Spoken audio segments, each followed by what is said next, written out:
I have 2 mind control books. Oh, sorry, Echo. Echo's on the music.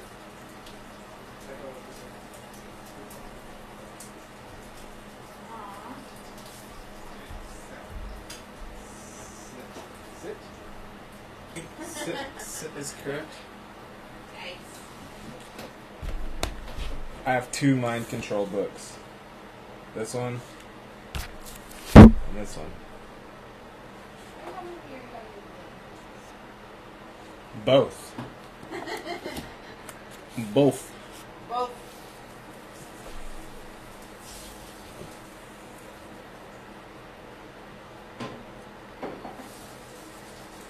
So, we're going to bring Aurora back on, and I'm going to do a show for the first time in many months. Many moons. I'm going to make sure that my sound is actually working. Because the last live, there was no sound. Okay? So let's check.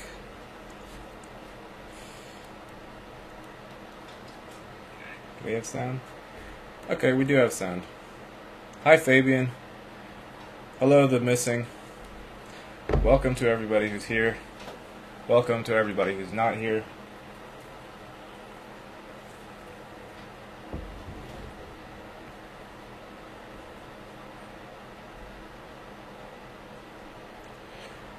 Sound is good, okay. For some reason I had the computer mic instead of, like, I have an actual decent mic. I have had it for a while, but it wasn't. I forgot to activate the mic, and then I had the computer mic volume turned all the way down. So that was the problem.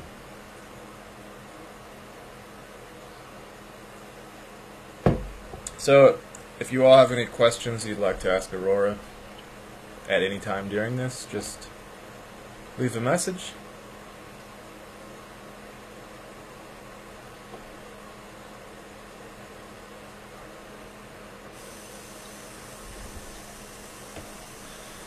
Our light is haunted.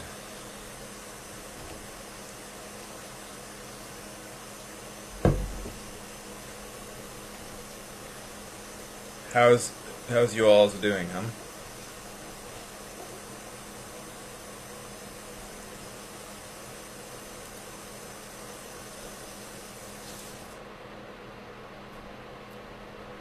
I don't even know what my last show was. I know I did a live pretty recently, but as far as having guests on,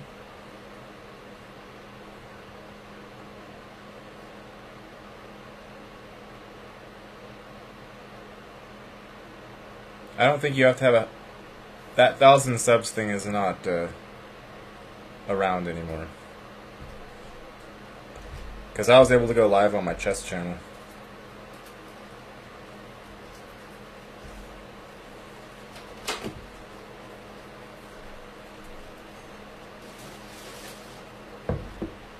So I don't think that's a thing anymore.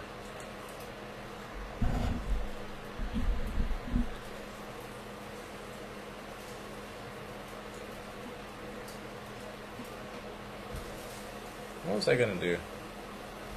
Oh, I know what I was gonna do.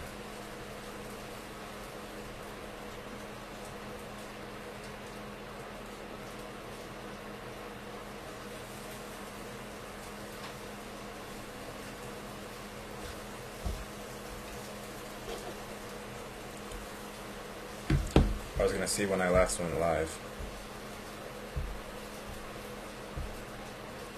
Oh, I'm also demonetizing the channel now, so no more ads. I will let Aurora in just 1 second, but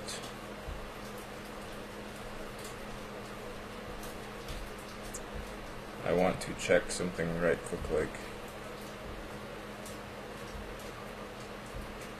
Videos.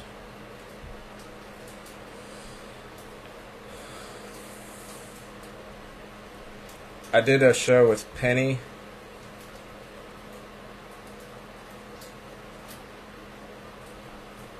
That was like 5 months ago. So yeah, it's been a long time. Okay, let's let Aurora in.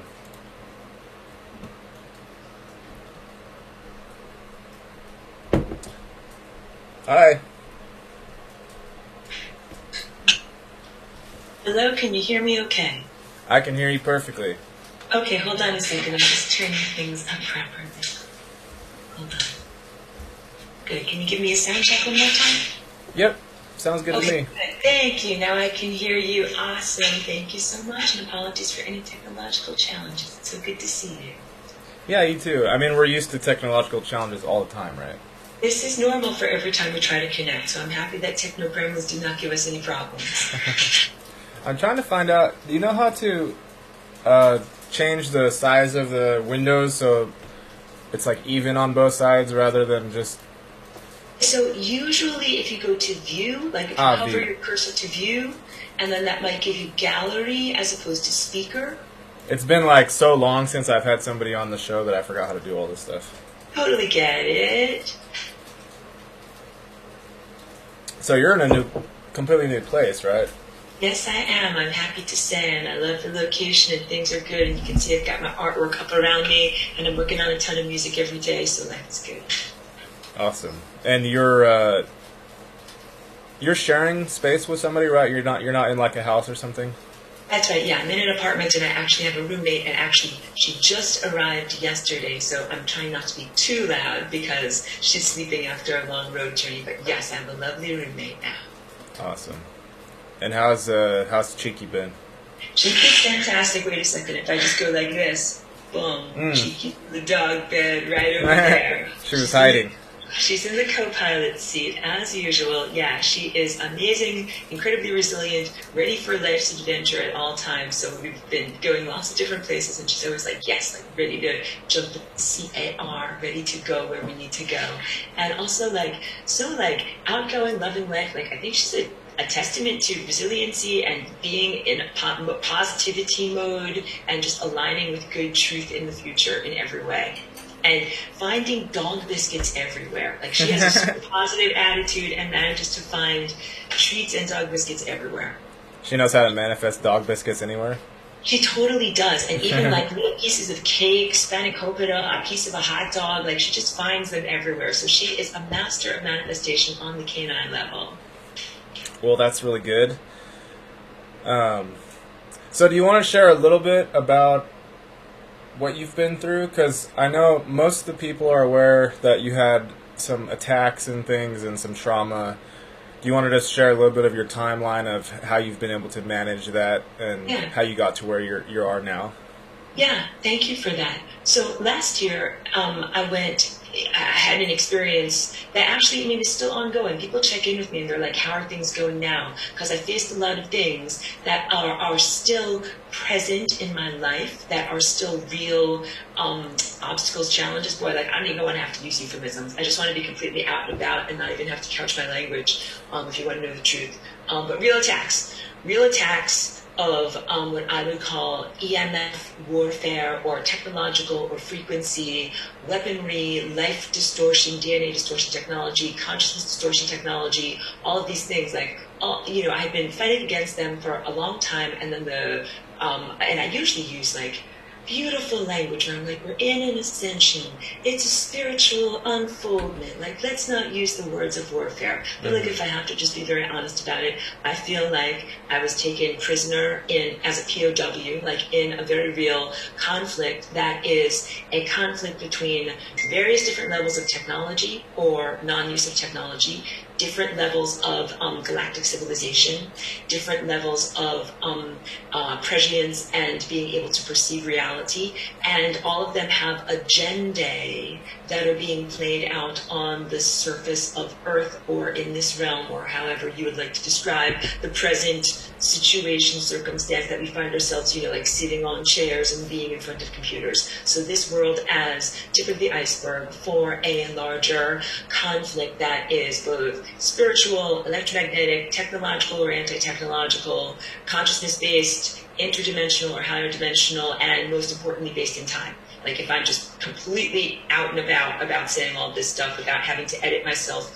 for self-protection purposes or social politeness. And so I've been quite vocal in speaking against all of those things, not speaking against all of those things, to use more correct and impeccable language.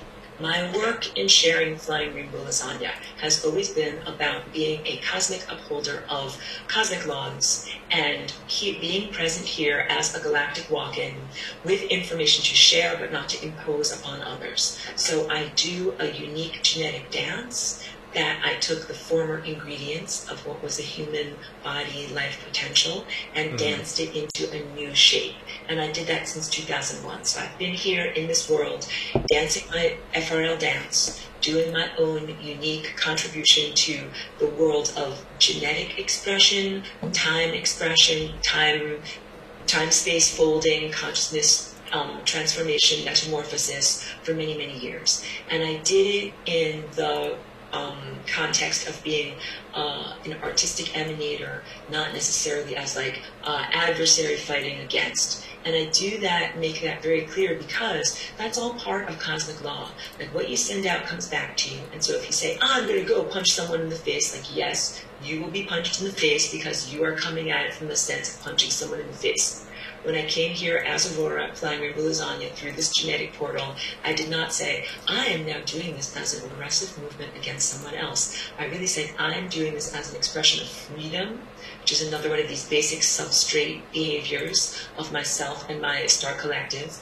Freedom, I'm acting in freedom, I'm acting as self-expression, and also in being in a physical human body, I have real estate, which is where I get to say, hey, like I'm in a physical, somatic, cellular structure.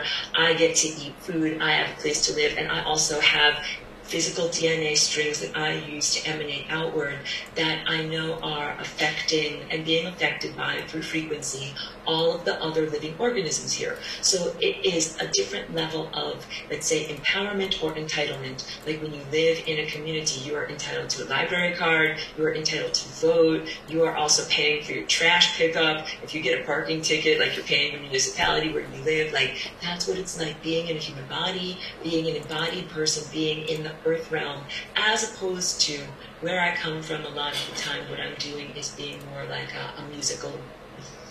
I'm playing some music, I don't know if you can hear it. I was making music earlier, but usually I'm like a musical song, where Aurora is usually an abstract waveform, not necessarily in a physicality, but when you're an abstraction like that, you are not empowered in the same way to touch physical objects, impact on people's physical lives, impact on the time field as directly as if you are embodied here. So literally my mission from 20 years ago, and thank you for giving me the time to give just a lot of backstory, because it informs what I experienced last year. All of that in order to be a rectifier, that I came into time or back in time in order to plant seeds and do things here now through art and music and dance, in order to positively shift events to move the entirety of human consciousness, social structure, and the ecosystem into a more positive timeline structure.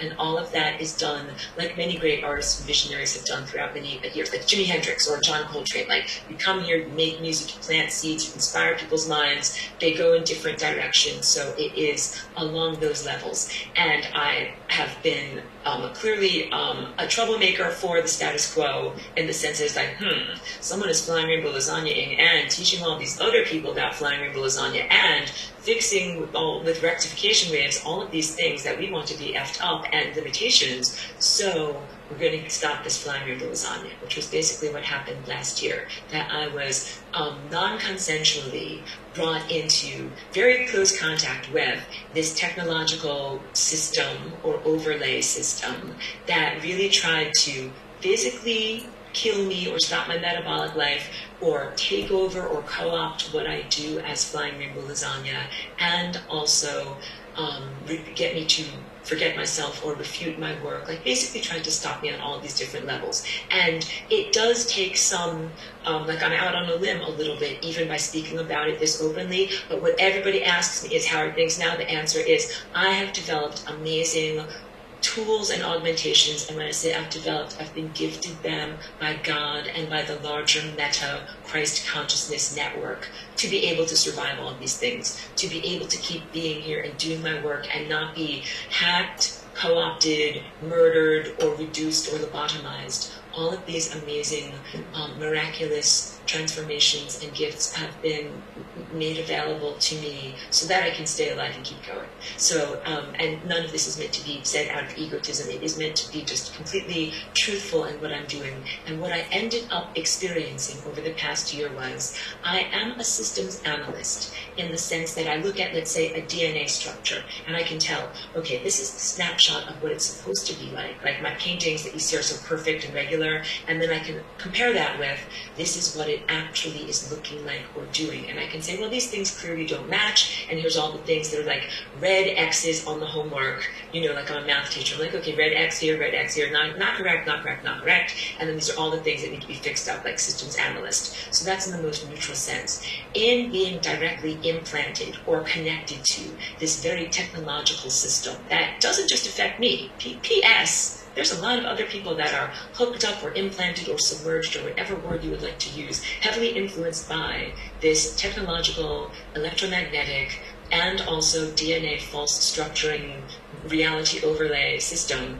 And that I'm able to be in there as a systems analyst. Again, not something I would have necessarily volunteered for, but in finding myself there, I found purpose in what I was submerged in, and I said, well, I can do an assessment of this whole entire system and see where everything is not correct, and then my intention is to be empowered to be able to bring the light of truth and reconciliation, rectification into the system that is essentially a false light system, and false light is different than shadow. I made a whole song about this. Shadow would be considered like the 180-degree reverse of what is truth. So when people do their shadow work, there's like, this is who I am, and then here's my mirror reverse. I'm going to learn about who I am from looking in the mirror and seeing everything reversed.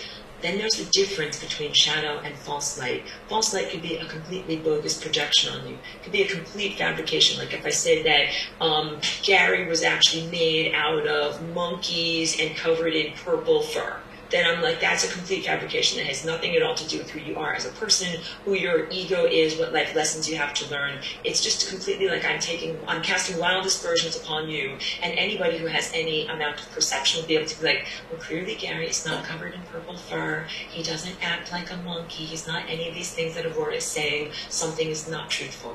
In this world that is the world of these technological overlays and these false light illusions, the challenge is that not everybody has clear perception, so the most outrageous claims have been made about different people or different reality structures have been asserted that I feel that it is imperative for me as a protector of the time field to stand up and say, no, that's wrong, that's all lie. So that's what I've been doing essentially for the past almost a year, and I've gotten really strong in what I'm doing so that I'm able to have a quality of life. Like I am back to making my music. I make songs every day. I wrote 5 songs 2 days ago. I did 1 song yesterday. It was like just not that great. So I did 2 songs today. But I try to do music every day and share that along with people. And I'm back to teaching my class about flying rainbow lasagna. And I'm still doing my painting. And I still do the dance and the emanation wave itself. So I still do all of these things that they want me to stop doing as a huge cosmic quote-unquote troublemaker within their system. They have not actually eased up or made it any easier on me. I have found very effective ways of superseding, or I won't say fighting against, because I will tell you that the more, it's like one of those Chinese finger traps. Like the more that you struggle against it, the more that it tries to pull you in. Yeah. So I've had, you get it. Yeah. You have a lot to say, I can tell. Well, I mean, to start off, I want to publicly acknowledge that the screen is screwed up on my half and it's just showing my face and not your face, and I can't really fix it mid-screen, so apologies for that. Interesting. But, see, like, OBS is what I use, the streaming software, and somehow it did something to the editing page. Normally I could just grab, drag and pull the picture to resize it. And it added some menu in between. Now it split the screen up into 2, and I can't drag or resize or do anything with it whatsoever. Sometimes, like, these systems seem to, they get easier to use, but then you can't do anything at the same time. Like, you can't figure out how to move the stupid thing, so... Yeah. Let me ask you, do you need to have a reset? Do you want me to hop out and hop back in? Do you need a reset? I just don't know if I would even be able to. This is a problem that I hadn't figured out yet. I hadn't figured out how to actually edit the thing properly. Yeah. So I don't know if that would. I think we'll just leave it. Continue onward. Sally forth. They can hear you. They just can't see you. Really? So no one can see me on this broadcast? I'm just a disembodied voice? You're a disembodied voice. They can just see me. Oh my goodness. Okay, all right. I can try resizing it, maybe. And you know what? Well, you know what I can do? If you give me host privileges, I can record Zoom from my zone, and I can send you a image that an end recording that has both of our faces. That would be helpful to you. Yeah, we can start it mid. But yeah, technological difficulties. We always have this. I would just say to anyone who's new or doesn't know, Gary and I have been friends for years. Gary's a lovely person, visited me where I lived in my previous stop before the tier. And whenever we would try to get together and do a live stream, prepare thing, any of these things, we would always have... Recording in progress. Okay, so I'm recording on my zone, on my Zoom. Yeah, we would always have some kind of technological difficulty. Messages that would get lost or eaten by techno gremlins, streams that would end in midstream, recordings that would be corrupted, all of these different things. So we kind of laugh about it like, ah ha ha, ah ha ha ha. Like, we're not surprised at all. But okay, right. Ah, ha, ha. Right. It's annoying, but Yes. But pretty known. That's okay. I'll just be more expressive with my voice than ever, so that I paint a picture with my words. Yeah. Well, I'll just take this as I need to put a little bit of work into the stream presentation before I commit to doing another one. I thought it was fine because I had done a live myself like 3 days ago, and it looked alright, but somehow this is doing something very strange. So anyway, aside from that, Yeah. when you talk about false light, I think that's an interesting thought form to consider for everybody here, because it always goes back to this biblical stuff, where the idea of Lucifer or Satan or the great deceiver. I feel like you couldn't possibly deceive people, beings, whatever, more than if you replicated an entire universe, put them in there, and then had them forget that they were from somewhere else. I'm with you all the way. I'm completely in agreement. You think that's what is the false light, is just the replicate universe and us being sort of trapped inside of it to some extent? Yes, I think that we are being trapped in a mind labyrinth, and that we are not fully trapped yet. And I also feel that it is, at this moment, a technological overlay, but not a complete technological submergence. So I do believe and feel that we maintain a physical biobody form, biological structure, and a physicality realm that does have many aspects of natural algorithm running. Like when I look at a pile of leaves and there are microbes decomposing there, there's a real microbial realm that is incredibly profuse and complex. And to me, it is something that is beyond what any supercomputer has the RAM or processing power to be able to replicate. And that is still ongoing, like ants and tiny centipedes and all these things. And that's just in 1 square foot of a garden, if you look in a garden. Right. Or even if you used a microscope and you zoomed in on a blade of grass, you would see lactobacillus and all of these microbes and all of these tiny bacterium that are, one-celled animals that are acting. It's teeming with life, and it is a level of complexity that, again, I feel that most computers, AIs, or simulations would not be able to maintain that level of extreme detail. And to me, that is part of the glory of the divine intelligence. And please understand when I speak about that, for anyone who's new in the audience who doesn't know me, like I always make this really clear in my own teachings, I'm not talking about a biblical God. That is an anthropocentric God, like a human-shaped or human-level God, or even a demiurge or something like that. I am really talking about like real creator level, like who created time, time, or that which created time, that which creates consciousness, that which upholds consciousness, that which runs the entirety of the supportive structure of matter so that we can even have this experience. I feel like the technological hijacking is of taking those basic ingredients, which are quite supernatural and miraculous in their even existence, and then subverting them or diminishing them in some way. So we're in an augmented reality where your natural biological form, your naturally occurring consciousness, your naturally, divinely, innately influenced intelligence is then being influenced by something that is a smaller, diminutive, or pseudo-intelligence that is, like I said, technology-based, and that is the false light, and that it is affecting or afflicting almost our entire ecosystem here. Mostly it seems anthropocentric or focused on humans, but it also affects dolphins, trees, larger complex cognitive forms, including mycelial networks, including nature. I mean, we're supposed to be telepathic with nature, and that is what I would call the metacognitive true Christ connection. Again, no offense to like the great teacher or master or person that people look up to exemplify in terms of good behavior as a teacher. I'm talking about a Christ presence that has to do with the inner eye, that is an aperture of perception that makes a mosaic of consciousness across all organisms. So there is this presence that is available in the microbial form, mineral world, human anthropomorphic world, planetary structure, solar system structure, galactic structure, and beyond. So it is just an enormous grand scale of what consciousness can be, and that is all pervasive in our world, and it's not just limited to one particular belief system or church or community, even though those churches and communities are beautiful in their way, so never being unduly critical of them. But I feel all of this when we talk about the allusions to the Bible, which I see as a mythological story, the idea of Christ versus Antichrist, which would be natural telepathic perception that happens on a bridge of pure love, and let's say in the organizational principle of a larger divine consciousness, versus or in opposition to technologically based synthetic telepathy, technologically based reality control as opposed to natural imagination.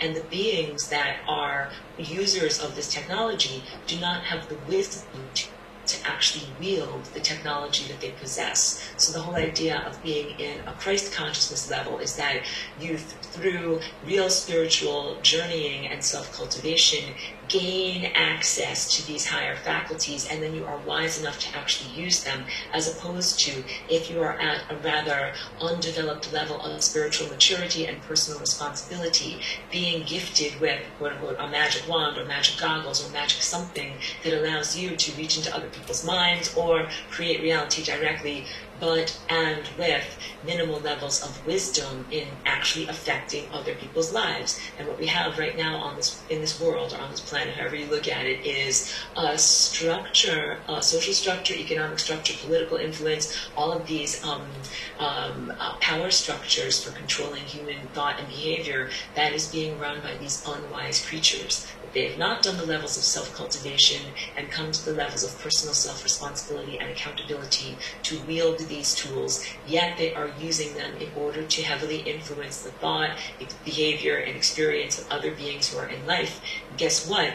What you do with your DNA matters. You're not just some stupid experiencer where it's like, wah, wah, like you will be lost in a video game. No, you are connected to this enormous bridge of light, like literally a light structure, an information structure, your body, your DNA, echoing down the time tunnels from your ancestors to your progeny, connected laterally across all of these time and dimensionalities. What you do every day matters. So you're not just some stupid, foolish, inconsequential being that, drives on the road in your car, your clank metal car, and you drink your coffee and buy your toilet paper, and you're like, which is the suppressed human.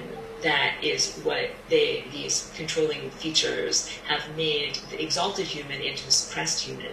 And the exalted human is incredibly important, and the thoughts that you emanate and the actions that you have in reality have a huge ripple effect across time and across all levels of the fabric of time, space, and consciousness. So you matter a lot. So that your diminishment matters a lot, your dilution of your thought structure matters a lot, and the fact that something else or someone else, some organizational feature has come in and co-opted your natural imagination and reality manifestation aspect, which is the Christ consciousness, is huge.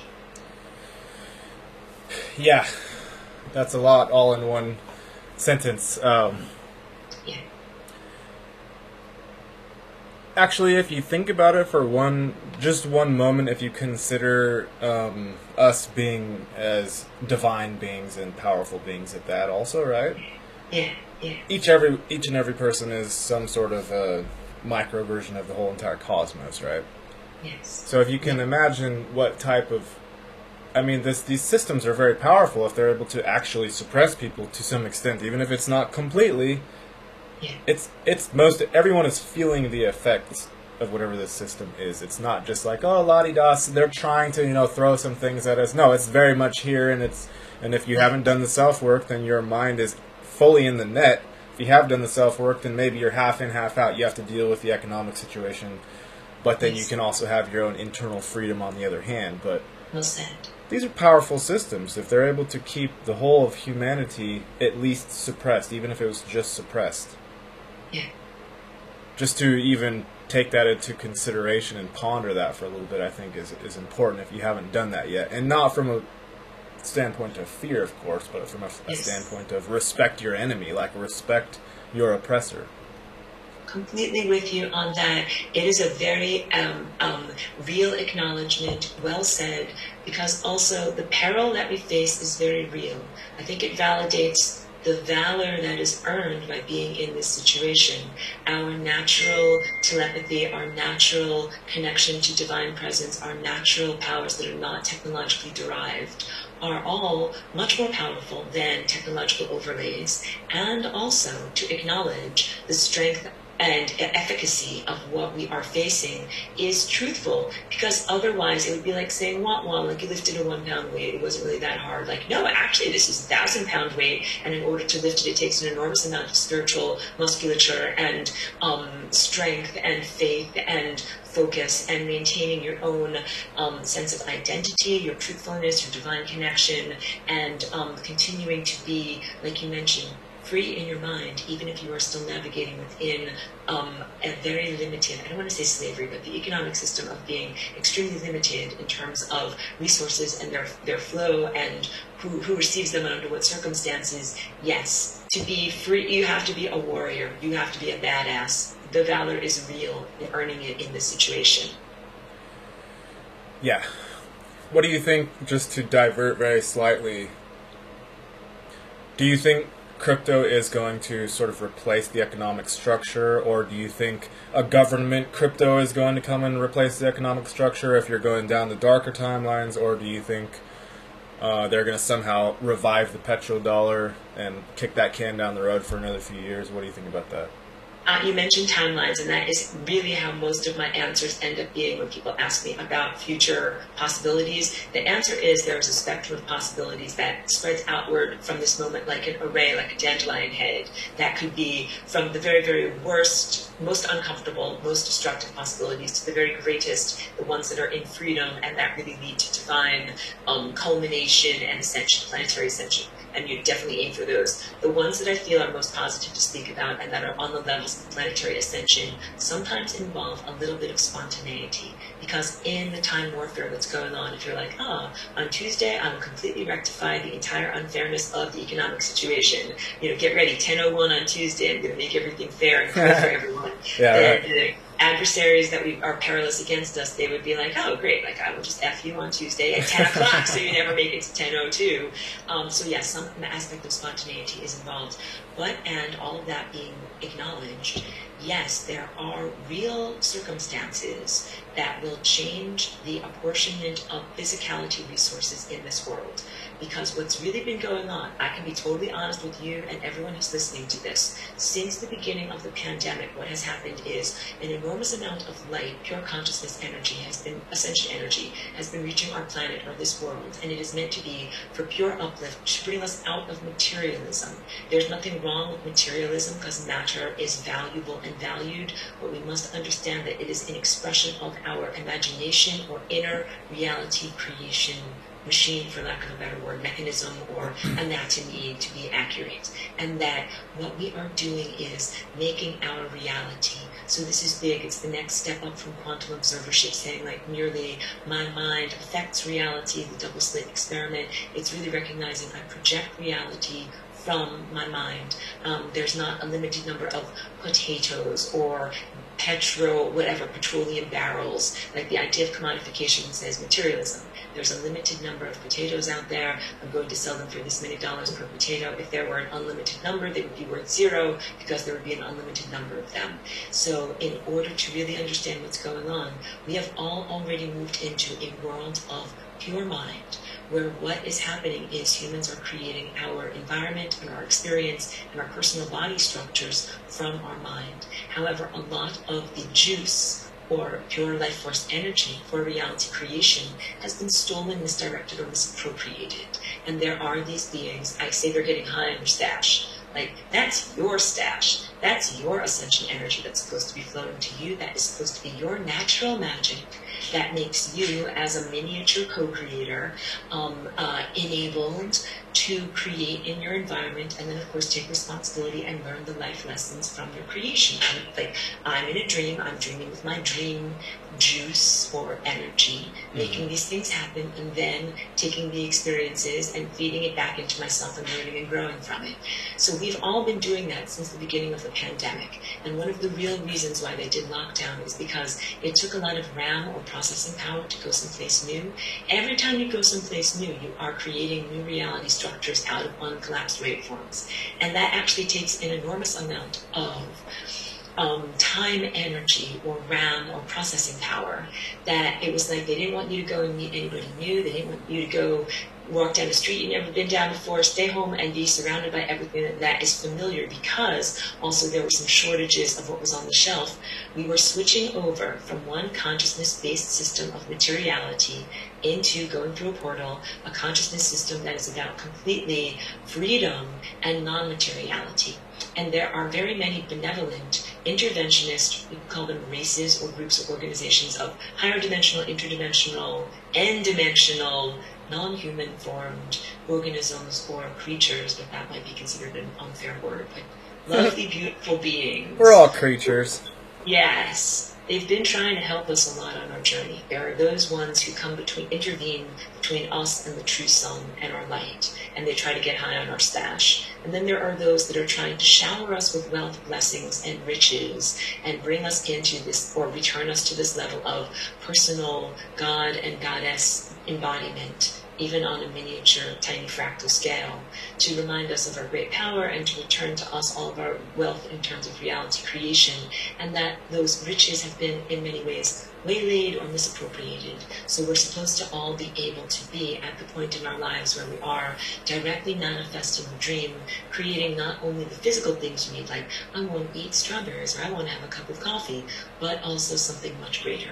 That our imaginations were made for something much greater than mere subsistence. It is really made for, like, people might not be able to see it depending upon how this recording comes out, but my artwork is very complex and beautiful and colorful, done over many years. That level of like using our mind's paintbrush to be able to create something that is beautiful, intelligent or intelligently formed, an artistic masterpiece. So beyond just the mere manifestation of a bunker or a can of beans or a crossbow to protect yourself from zombies or something like that, that's the lowest level of survivalism. What we're really talking about here is a return of the human to their higher faculties, so that creating from the heart space, you can create amazing personal life masterpieces that can be about your art, your music, your healing, things like that, and also your social sculpture, your connection with others, the way that you live in community, the beautiful, amazing surprises that happen when you interact with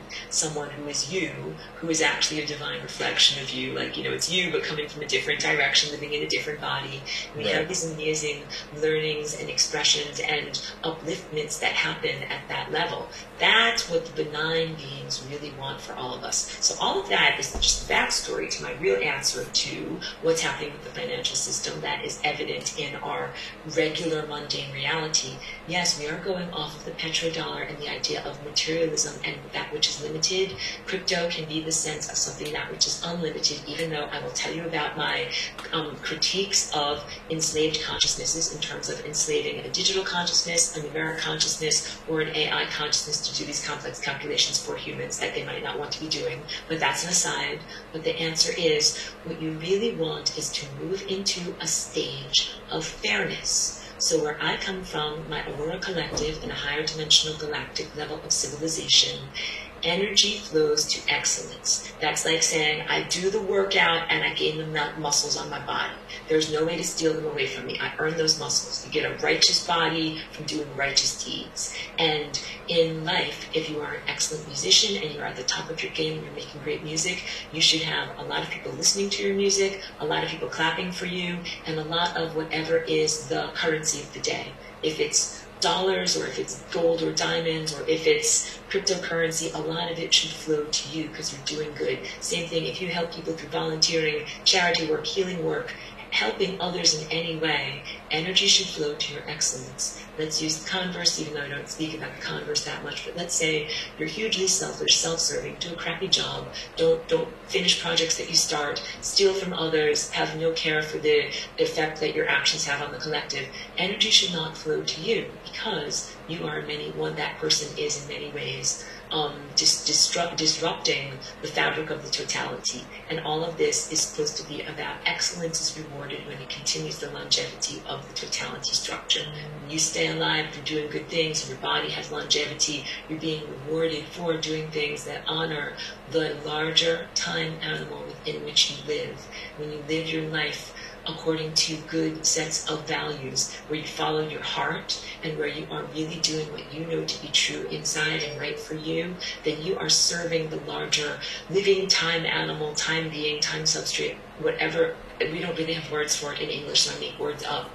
But there's a living presence that you serve through doing those actions, that it is like an honor to divinity, it is like a service to something higher, and it can be you fulfilling your life. You fulfill your life's mission, is what I'm trying to say, your soul purpose. You fulfill your soul purpose, you're serving something larger. And all of that should be rewarded in levels of excellence. Those are the best timelines that I want everyone to aim for, and they do actually exist. Yeah, I agree. I think we are as in control as we can be. Yeah. And for a lot of people, I think they haven't really examined their own internal structure to see like what it is that they're capable of. Because me, like I personally, I know this whole thing is like a personalized dreamscape, where there are a few other players here. Not a lot, there are a few. Yes. And if I'm not feeling scared or worried or whatever, nothing can attack me. I already know that. Like, I've tested things out in lots of different ways, and I know that I myself am responsible for everything that happens to me. Yes. And I think if everyone did that together, it would literally be like being in what you know is an actual dream with some friends. And you're having like an experience, or you're trying to move it in one way or the other, and then, you know, the bad guy comes up, and you actually believe, you forget you're in a dream. Like, if we remember we're in the dream, the bad guy can never do anything, because it's our own stuff. We're dreaming it ourselves. Yes. And that's hard to, and I know even especially with the things you go through with personal attacks, I know that's not easy to like structure it in that way, but you can even do that too. You can even do that to where it's like these guys that are attacking these guys from the parallel universe that are attacking my clone. You can still weave the dream knowledge into all of it. Absolutely. That is one of the basic wisdom lessons of what I'm facing and what everyone faces in the lucid dream. Things might be made of illusion or false light. They are all, if you scale back to a larger perspective, emanations of the pure divine origin consciousness, or the source, or the infinity point, or the zeroth dimension. It does all come from God. And so we are all these emanations. Some aspects of this divine intelligence are extremely distorted or have forgotten themselves or gone off their path to an enormous extent. So it's really important to say, like, it is all me, reflecting me. Like, Gary is me, and even my dog is me, and the planetary structure is me, and dark evil things are me. Like, that's on the larger God grand scale. Yeah. And then on the more individuated scale, it can be necessary to make a distinction of, like, the personality characteristics that I embody as an identity structure, where I say, this is who I am as a person, and then there are the other things where I say, I do not embrace this is not who I am as a person, and that it's appropriate to say that. So it's appropriate to make distinctions, behavioral distinctions, in the anthropomorphic level of who I am and who I'm not, and that's a big part of the not forging like the way you make something fake, but like metal being made strong in a hot cauldron. The challenges that we face create our coherent light body and a very strong sense of true identity, as opposed to temporal ego structure. So what a lot of these beings are that use technology and suppress or oppress others, they are temporal ego structures attempting to extend their life experience or existence through artificial means. When really what happens when you die or when you go through these transformation portals, like going through the sun as a portal is going through a transformation portal. And you're not the same when you come out the other side, because you really do release or burn off or vaporize all of the temporal ego structures that are not eternal. And that's really good, because the true you comes with you, but the things that are false or merely temporary fall away or stay behind. And that really these, what you would say, negative thought forms, fragmentary thought forms, demonic thought forms, guys that want to kill, harm, murder, rape, oppress, own, suppress, enslave, exploit, all of those guys are temporal. They are merely the expression of something that is in time for a brief moment, not something that is part of the eternal cosmic structure. And in recognizing that, they are reticent to let go of their state. They're like, no, I don't want to stop being. I don't want, like, I'm like a gong that a chime or something like that. You ring it, and it's reverberating, but then at a certain point, like, it doesn't have coherence, it dies out, it gets less and less and less. And then they're like, no, like, we want to keep being alive, we want to keep being alive, so we're going to get energy from you guys. That's the whole point. That what's been going on in our world right now has been an energy harvesting structure from consciousness beings that are not meant to be maintained in time. And so they say, I will take someone or something that's eternal and siphon energy off of you, and in that way, like a parasite or predator, to be able to take energy and maintain my own consciousness, even though according to all the rules they should not be doing that. And that they are also predators who have become farmers, and that so they don't just go around hunting for what's freely available, but they also farm things in prisons or enclosures, and that's what they've been trying to do to Earth for a long time. And that is what the battle for freedom is about, and that is why I've come here as Aurora, the cosmic visitor into this, human body form, because the fight for freedom at this moment in Earth's experience and all of the consciousnesses that are confluent here radiates outward and upward and into higher levels of reality. And freedom is a totality state, and it is very important for it to be everywhere, not to have these little pockets of enclosures where certain consciousnesses are farmed for their energy at the discretion of a larger being. And when you talk about, things from the Bible, demons, or any of these named beings of who mythologically it is described that they are, harming or suppressing humans, whatever that is, it is basically an ego structure that is afraid to let go. And it doesn't want to go into a null state. And it's like, I want to keep on being. So I'm going to take from the eternal beings and use it to keep me, my little evil self alive. I'm paraphrasing and being lighthearted. Because it can be challenging to face all these things. So being lighthearted helps. Yeah. And then the positive news is that ascension or divine reunion is inevitable. That we as eternal sparks of that divine presence are always going to return home, we're always going to reconnect, we're always going to return to factory settings, when your phone gets a virus and you're just reset, return to factory settings, and then don't worry, you don't lose all of your information, you download it from the cloud.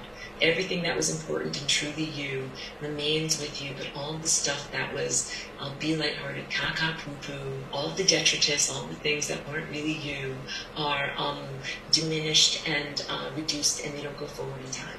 And that's part of like the refinement in a crucible, taking out the impurities, leaving only the purely refined golden metal of your soul, and then you move onward as a coherent light being pure information.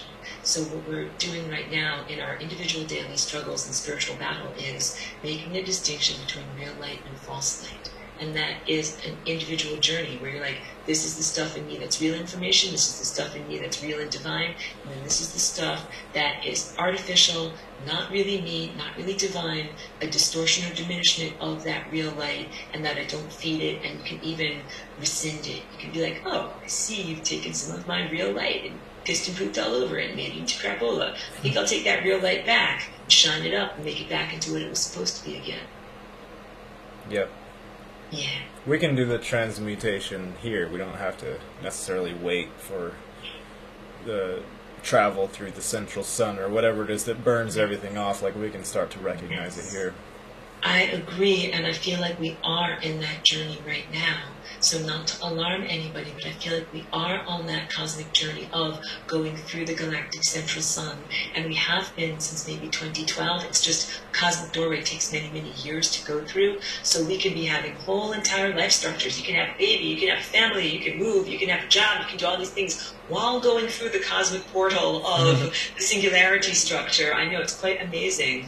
It's a little bit like the end of 2001 when the spaceman is in that white room and he's like, he's a young man, he's an old man, he's been in there for no time, he's been in there for all time. It's like, right. We're accelerating at that moment of singularity where we can live whole lives in this moment of coming through and coming to our true selves. And so when I say that, it doesn't mean that our lives aren't real. Our lives are real. What we experience matters. What you do to others matters, even possibly probably more than at any other moment. Like, you're in a cosmic threshold. If you do a kindness to someone else, it matters incredibly. If you ignore someone else's pain, it matters incredibly. So that everything is magnified, everything is sharpened in this moment. And the lessons that we learn here are also like really piercing. They go through many, many layers of time, not just the surface level stuff of what we're doing here, but across many of our lives, parallel lives, concurrent lives. Have you watched Fringe? Yeah, I know. I'm fringe literate, but I didn't watch everything up until the final, but I know most of it. I like the idea of parallel worlds, because we've talked about that also with the NPC thing. Like, if the NPC people just have their real selves in one of the parallels that are a little bit further away. Yes. Because there's so many choice points that are made in every single day that I can't imagine, unless there's like a whole host of parallels, that could all be maintained unless it was strictly mental. But at the same time, it's difficult for anybody's mind to understand what it is, but the mental and the physical are literally woven together, and your mind is like it's the focal point or the creationary point, to where you think about something and it literally it prints it, like it 3D prints it into your reality if you take action on it, right? Absolutely. Our ability to manifest or embroider reality is part of our divine architecture.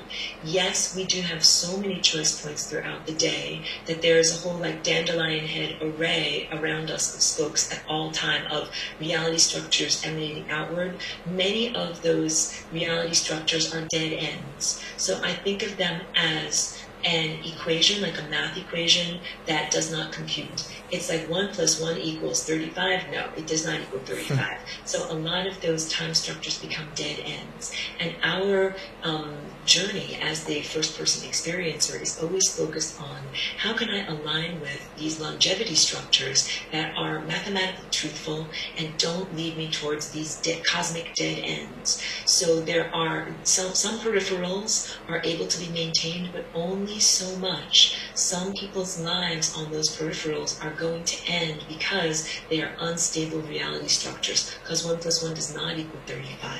So what we do is continually try to align ourselves with truth, like that old video game named Frogger. Like now I might sound like I'm from another century, because that is I liked so Frogger. old. It was a video game I could actually understand. Yeah, exactly. Or like Corks, remember it shoots the little aliens? Did you ever play that one?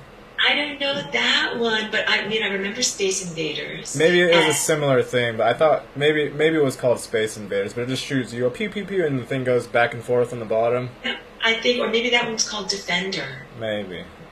And then Frogger, Pac-Man. I remember Pac-Man too. I used that one as my main example of moving through time. With Frogger, you had to jump from log to log and be like, okay, like this log is ending, better jump to the next log. So that is what we're trying to do in reality. Constantly jump from one reality structure, if it becomes non-viable, change and shift and jump into and onto the next reality structure. And these are quantum leaps or leaps of consciousness. So we'll go back to your original question about economy, because I think this is really important to all of us. We're embedded in an economy that is essentially a thought structure that is purely fantastical, purely made up, but it is a consensual reality. We all agree to it. Like if we all agreed Gary is really covered in purple monkeys, then we all would like make that as a basis of our reality, and we'd be like, how many monkeys are there? How much do they weigh? They cost this much. Like we do all these different things in order to build a whole economy off of it. The economy really is changing and shifting. So what we want to do is be like the Frogger and jump from reality structures that are collapsing and non-viable into ones that are healthy and viable. And there really are very many beautiful possible futures that do not involve a technological dystopia, which is one of the great concerns of cryptocurrency and a total surveillance state. So right now you live in a total surveillance state. Everything you do is tracked and managed. However, the information is not kept in an uncorrupted data file, and it is not disseminated fairly, and it is not used fairly. So this goes back to the concept of the database called the Hammer and the total surveillance state. So it's supposed to be like a fake Akashic record that takes a record of everything you've ever done, and theoretically it should be able to be used for a proof of either guilt or innocence. It should be able to furnish exculpatory information in a person's life, in a person's motives, in a person's accusation of being a criminal. However, what I found through my own information and direct perception of that technological structure is that not only is it a database that has become corrupted or implanted with false information, it can project false guilt. This goes to like Minority Report, the movie about pre-crime. We know you're going to do something bad on Tuesday, therefore we will arrest you now because our computer told us that we are pre-anticipating your crime on Tuesday. And so the Hammer or this corrupt database can falsely project motives upon you and say things like, Gary, I think tomorrow you're going to get covered in purple monkeys, and I'm going to stop you by doing that. But it's completely a fabrication, because there's no such thing. You understand? Like I am projecting my own crapola vision upon you, and that's not who you really are or what you're really going to do. So that is the real challenge of technological dystopia. We currently exist within one that is running rampant with no oversight and no referee, where the algorithm can pick and choose selectively what information it shows to you or shares with others in terms of personal repercussions or law enforcement or life circumstances, and also can project the most erroneous and surprising and pearl clutching, like, I am so shocked that you would say those things about me, erroneous aspersions cast upon people, and then not be able to be used as proof of their innocence. So it's not like a database like that should be able to be like, well, I'm going to access my file, I'm going to show you the truth, and here's where I really was, and here's what I was really doing, and here's what I was really thinking. Because yes, all of these computer systems sense your biometrics. Autocorrect can sense your biometrics. Yes, your mind is mapped. Yes, your verbal language structures in your mind are mapped according to the 5G grid and what your electroencephalogram does in terms of jiggling the grid when you think certain things. Yes, there are earthly human and semi-human and n-dimensional agencies that observe all of this, and instead of using it as a force for pure truth and justice, have used it as a force for power abuse and maintenance of their own status quo power structure.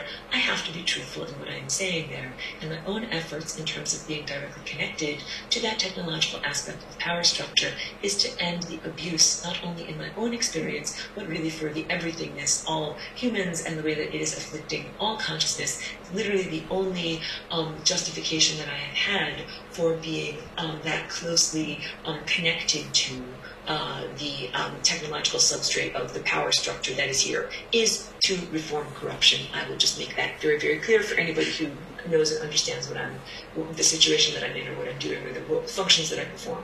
Yeah. We have one question. I wanted to see what you think. So Julieta asks, when you live constantly in different countries, changing languages, how can we be true to the others if words mean different in their country? Beautiful question.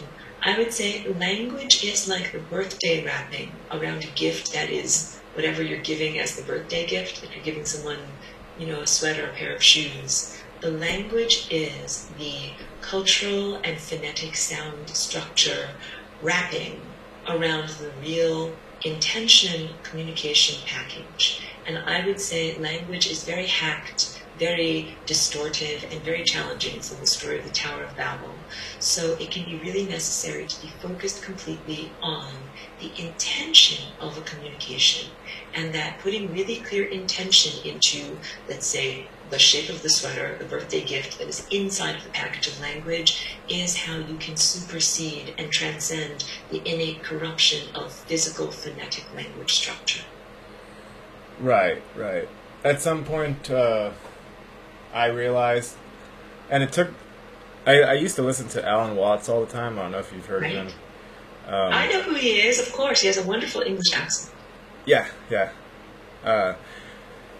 And I listened to him for a long time. It was like I was going through drinking, depression, and like lots of sort of bad things, like difficult life situations, and I would listen to him to calm down, and just because I liked his message. But I remember at some point I had the thought, I was just like, what is he saying? He's not really saying anything. He's using words in some sort of way to like evoke feelings, but there's like, I realized that the language itself and what you call intent or energetic thrust or something, it's different. And also from his languaging, I discovered that you can literally impart an energy no matter what you say. Like, the words don't have to mean anything whatsoever. Yes, absolutely with you on that. He does have a very, I'll say in a positive way, hypnotic presentation. Like the cadence of his voice, the accent that he uses, the choice of his words, all of it is about taking the listener on a journey that in many ways is beyond the physical structure of what the words are saying, but more about the deeply felt connection. And I think that music can do something similar, poetry can do something similar, where like you really connect with the artist that is the presence, that is the creator of that particular thing, and you listen to what the artist is trying to say and kind of get into their feelings, and they can bring you into new worlds. Like, it can be uplifting, it can be positive, it can be balancing, it's nourishing in some way, and it can also be like a sense of solidarity. Like, I feel these feelings and someone else has felt these feelings too. I'm not alone in my journey of being here in the world. Right. It's a fascinating subject. What it is that's actually happening when two people are communicating, because you can even feel it yourself. I remember when I think I smoked a little bit of weed, and me and weed I'm sensitive to this stuff, but I was at one of my friend in San Francisco's house, and I remember I had smoked a little bit of weed, and I was telling my friend, I was like, I can feel the needle, like the little inscribing needle, I can feel it inscribing our physicality onto some sort of substrate, some sort of like paper or something. It's very strange. Yeah, that's a beautiful image, and I feel like that's very apt that we have like a record of our life, like, like an old-fashioned, record, like a Led Zeppelin record, and that we have the needle of awareness that is our moment-to-moment focused consciousness, and that we not only inscribe that record, it's like we call it maybe the Akashic record, but we can also access it later, all of those bumps and grooves being the landscape of energy that we emitted in that moment. And what science is now looking at and calling a time crystal is basically the accumulation of every single moment that you've ever lived on the body being that you are, like many, many layers of an oil painting. So you've got all of these layers of time that are accumulated on top of you that are part of the masterpiece of who you are, and that creates the song of you. And all of this is indelibly inscribed in each moment-to-moment journey that we're on. So you really are like in a moment being an amazing artist and creating a masterpiece. And many, many people will say, like, it's time to kill some time, or just waste some time, or fritter it away, or throw it out the window, or it's all of those things are demeaning to time, and being engaged in tasks that we don't really want to do is also a diminishment of time. And what we really want to do is be fully present. So I don't know if that was one of Alan Watts's main topics that he focuses on, but that idea of like, be here now, be here completely in the moment now, focus on your sensations and emotions and the possibility of the moment now as a springboard for greater things. And that is what that is really about, that you're creating another layer of time in this moment right now that rests upon the foundation of implications of everything that has brought you here. And you are also free in this moment to disentangle or disengage or go into neutral, so that you can transcend pain, trauma, suffering, limitations, and things that have defined you up to this point, and be different and better and move in more positive directions. And that's what healing was really about. Yeah. To not stay in a certain groove. Like, we don't just have one needle, like we have a whole bunch of needles, and I think we hop from groove to groove depending on whatever it is, but yes, just to remember that you can hop out of a groove and not think, oh, because I've done this every day for the last 10 years, I have to continue doing this every day for the next 10 years. You definitely get to find a new groove or make a new groove, and literally on a DNA level, there are structures that go spiraling around the structure of DNA, like the tendril that is twisted together. It's called the major and the minor groove, and I always think that's so funny too, like music, like you got a major key, you got a minor key, you're grooving. Your DNA literally is about your connection to time. It literally is about being able to change DNA behavior through changing thoughts or expectations or emotional truths or belief systems. There is so much freedom and latitude in what we can control. So a big part of our conversation right now, Gary, has been about recognizing larger social and energetic control structures that might not be healthy, like I hate it, like make it stop, it's hurting me. And then also the levels of wiggle room or personal freedom that we have within those larger control structures, and that what we can do in terms of raising our own quality of existence, and maybe even transforming or redefining the entire structure that we're within, which is really my life work, which is really what I do in every system that I come into. I'm like, okay, I know this is an effed up system. I'm here as a systems analyst. I'm going to figure out the effed upness of it, and then going to not just sit there with, like a bunch of information. I'm actually going to put it into practice and say, how can this be rectified, changed, fixed, improved, so that it is a greater reflection of cosmic truth. Yeah. That's it. We're here to not get completely consumed by all the dumb shit that happens, and hopefully still maintain sanity and be able to create some things, right?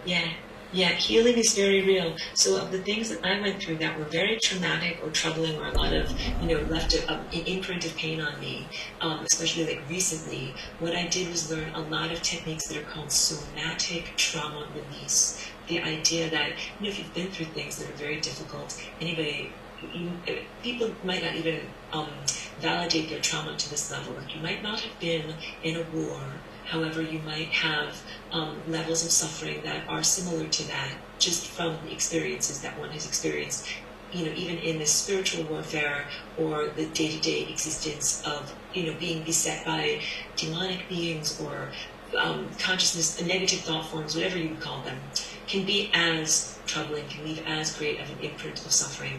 And the news that I have for you is that you don't have to stay in that level of suffering, that bad things have happened, and then it's possible to release and transform. So I've done a lot of work on like, how do I release, how do I transform from the things that have happened to me that were like a lot of genuine pain, and then be able to redefine myself moving forward so that I'm not always defined as the person that had this bad thing happen to me. Yeah. And that I found a lot of freedom and healing in there.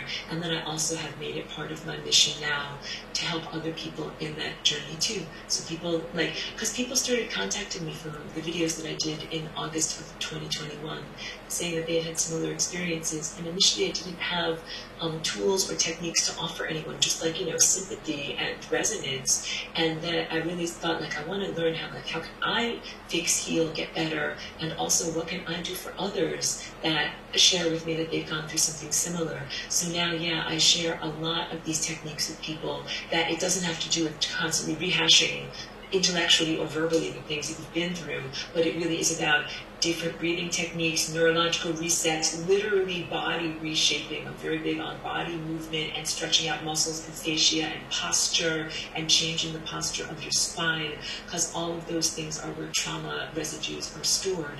And then by making your body reset, it gives you the opportunity to be like, okay, now you start this movement from now, as opposed to carrying around the burden of all of these things that have happened. Almost everyone has been through some level of trauma, and people also carry ancestral trauma. So it is really a huge tool for freedom.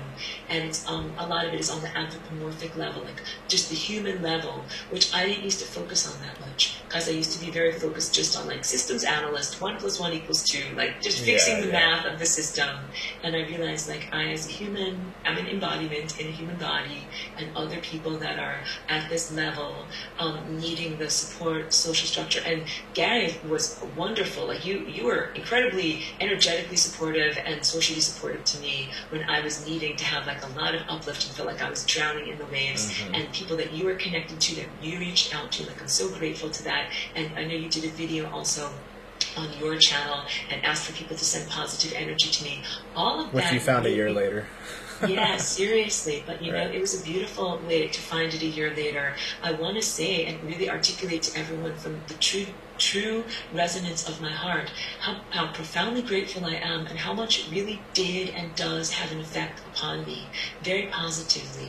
That if you're drowning in the ocean and a lifeguard comes along, or someone on a magical jet ski, and they're like, here's a flotation device, I'm going to pull you out of the water. It's not to drown down into levels of forgetfulness or fear or hellish experiences and feeling very cut off from love. That when people send you a flotation device of love, that is hugely powerful, and that's also part of the journey of being here, lifting each other up. So if you are down, you can reach out for others can lift you up, and then when you've got extra love energy, you can buoy somebody else up, then you send out the flotation devices and you help others. So now I'm in the mode of reciprocating, wanting to send out positivity to others. But I just really, every day I'm very, very profoundly thankful for the good people in my life that kind of kept me afloat, kept me going through really dark, difficult times. And now my life is not perfect, although I certainly wish that I could come here and say my life is perfect, everything is great. Right. But things are much better, much, much better than they were, and a lot of it is from positive social networks. Yeah, I remember you said you were actively reaching out to people daily or every other day or something, just to get some sort of energies flowing. Yes. Because if you're sort of mathematically minded, you're not naturally inclined toward.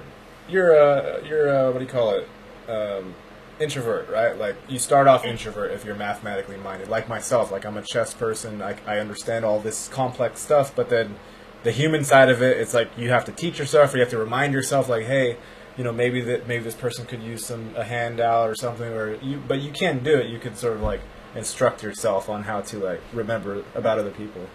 So well said. And yes, I think our personalities have a lot of resonance and familiarity in that sense. I used to be very focused on my art, my music, just being in the studio, and then secondarily in, reaching out to others, having friendships. I certainly had good social networking and things like that. However, I found it to be really important to be like, prioritize human interactions, and I did have to make it a little bit of like an exercise regimen.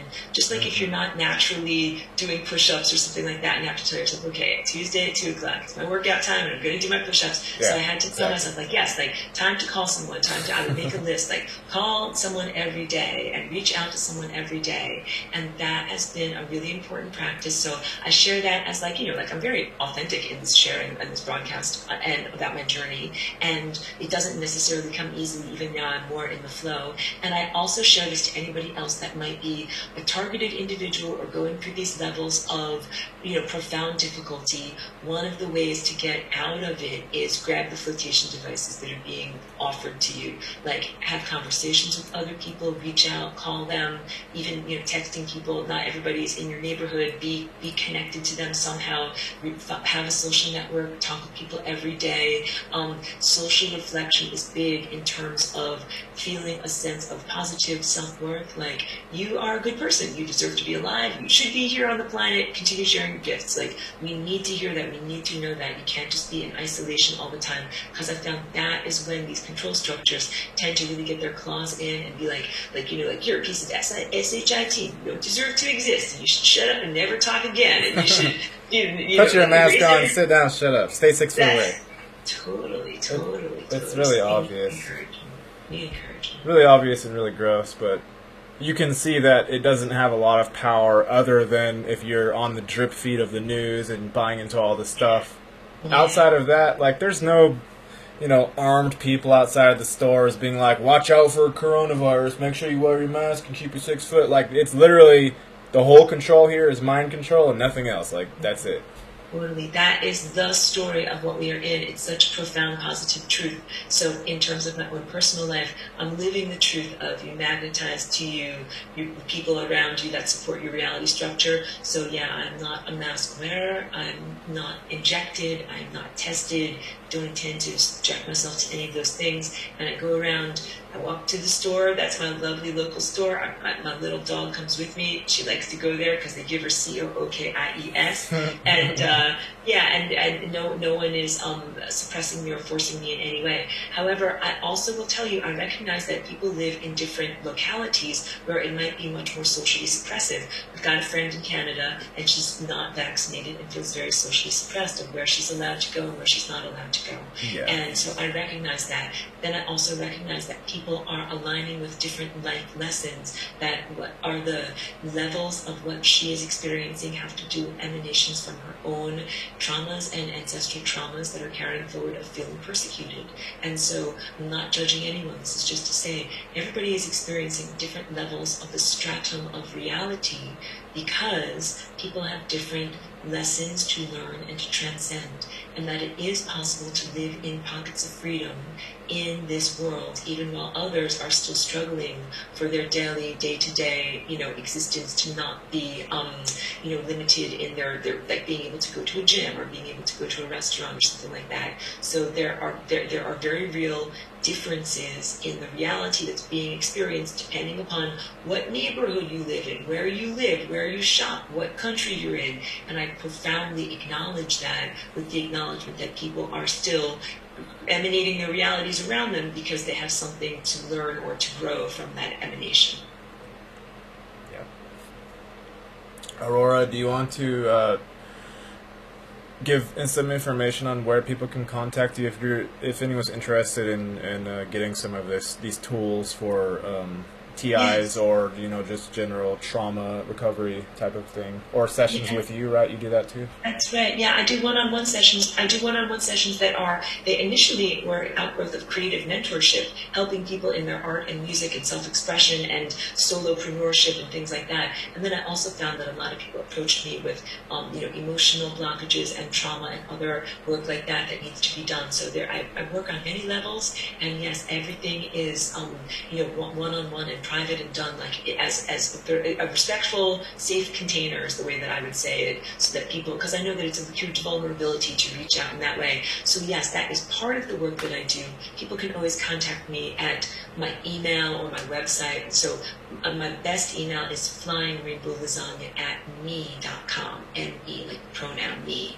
I'm also on Facebook. People can message me on Facebook. I have my YouTube channel. People can message and comment to me there. On a less intense level, but still profoundly important, I teach my class about flying rainbow lasagna and higher dimensional math, the lessons for full spectrum humans. That semester is still ongoing, and I encourage people to hop on board. So you can find the live lectures that are on my YouTube channel there, and if you want to enroll, there's always that information in the description. And then the other thing that I have to share that I think is hugely positive and just like totally constant messages from my collective that I tune in and broadcast every day as part of my just normal coffee time. I call it Aurora's Daily Music Club. So I'm writing music almost every day, and I have new songs to share all the time. And I'm also releasing stuff. Like you can find me, I'm on Apple Music, I'm on Spotify, but there's many Auroras out there. So if you want to find me, look for an album like Birth of the Flying Rainbow Lasagna. And once you connect with that, then you'll find me, you'll find my artist profile. But if you just search for Aurora, there's lots of Auroras. But if you want to be part of Aurora's Daily Music Club, email me, because I do this thing with a private playlist. And so like for March, I already have 36 songs that are on there. And they're all really good. Like I write a lot of really good stuff. Yeah, a lot of good music. It's always coming out. It's coming out of my ears every day. And that way you get kind of like the fresh hot lasagna of the day, and you get to listen and kind of tune into my mind. So people have been giving me this beautiful feedback where they're like, Aurora, like I'm listening to your song of the day and feeling telepathically connected to you, and I'm positive and uplifted. And I'm like, yes, like that is what it is all about. That is what my Aurora Collective is really about. Like we have talked about in today's beautiful conversation with Gary here, a lot of really heavy topics, and that all of that is part of reality, truth, and reality foundation substructure. And then I also want you to know, like I'm super joyous. Like I have these artistic expressions that are about like pure joy and heading. Like the ascension journey is not always supposed to be so fraught. It is supposed to be in many ways blissful, joyous, and focused on these expansive mental territories. And my songs, a lot of them are instrumental, are really about like cosmic inner journeying, going on a voyage. Put on this playlist and put on your headphones and like blast off into a higher dimensional space in the most positive way of escaping the moorings of limiting reality and moving into greater levels of freedom. So not harmful escapism, positive escapism, Aurora's Daily Music Club. So yeah, you can message me or email me or whatever, and I'll send you the link to join up with that. It's like $5 a month, so it's like a small subscription fee. Or people can find me on Patreon. I do Patreon, like join on my Patreon. Like I'm casual with all of these things, even though I'm serious about all of these things. I'm very casual with I'm very focused on like just connect with me in some way. Find me, connect with me in some way. I'm here. Yeah, and just flying rainbow lasagna, I think will weed out all the other possibilities really easily, and on all sites, I believe. Exactly, yeah, and it's lasagna spelled with an E on the end. So if you just do an internet search for Flying Rainbow Lasagna, you should be able to find like my Facebook, my Insta, my YouTube, my clothing, my music, this, that, everything's out there. Yep, and before we say goodbye, I wanted to let everyone know that Andrea has been busy making new soaps. So she's got 4 different, hopefully this can actually be seen. Oh, they're all falling down. That was one of my favorite ones that just fell off. It's the landscape. It's beautiful. Yeah. Like this one it's like an ocean wave. So gorgeous. And she's got the stamp too, so she's upping her game just a little bit. Love it. Level up. Acknowledged. So I'm going to share her Etsy in the chat here if anybody wants to check out or buy some bars of soap. Yeah. Thank you, Aurora, for coming back. I'm sorry that you guys just had to look at me the entire time. That will be fixed next time. Maybe you can send me your half, because we're like at an hour and 15 minutes, so I can stitch together if you can send me the 45-minute segment that you got. I will send you the Zoom recording, and that way I will have you'll have a job, like you have a task to do. See if you can somehow meld these two technological things together. Yeah, and if it's too much, if it's too big to send, then maybe just you post that one on your half on your site, and I'll post the first half on mine, and people can like go back and forth or something. I don't know. Totally, man. We'll figure it out. Yeah. Yeah. Thank you, Gary. Thank you so much for inviting me for the conversation. Thank you for your mind, your conciseness, your perception. Thank you for being sane in an insane world. Thank you for being my friend. Mm-hmm. Yeah, thank you. Glad to have a few sane people around. Not too many, but there are a few. That's right. Thank you, Aurora. Have a good one. Thank you, everybody, for hanging out. Have a beautiful day. Okay. Bye. Recording stopped.